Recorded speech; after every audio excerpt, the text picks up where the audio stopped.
1986 Regal Commodore 360, part 2, going inside.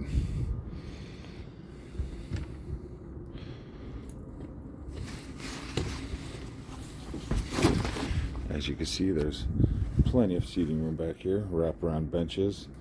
That little table flips upside down and stands up right in the middle.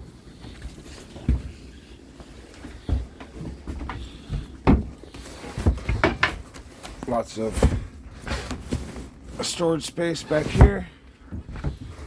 Little cubby holes.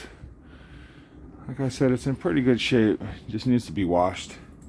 It's been kind of sitting here for a year. Haven't had time to do anything with her.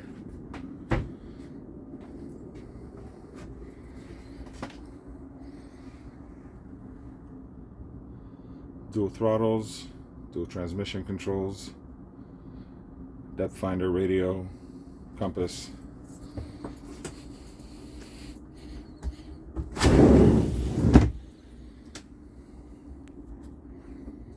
Going inside, down the stairs. As soon as we walk in, we have a full kitchen.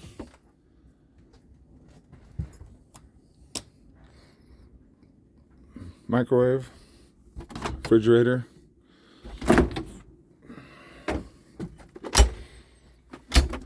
little stove, toaster oven, coffee maker, sink. Got your dehumidifier. This thing's been constantly running. Then we kind of walk through here. We got our little salon area. This table drops down and flips out to make a comfortable bed. This little couch pulls up closer to the table to make a full seating area for a family of 8. Here's the captain's quarters. Got a double-sized bed, can sleep 2 or 3 comfortably. Little television set in there. Little fan, some storage.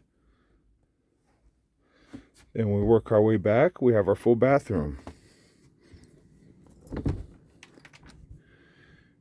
Beautifully detailed in Regal style. Of course, it's from 1986, so it's a little aged, but everything's in good shape. Toilet works. Sink works. Here's a second stateroom, complete with overhead air conditioner unit that mounts in one of the skylights, portable ice maker, and plenty of sleeping for a bunch of kids or actually a few adults.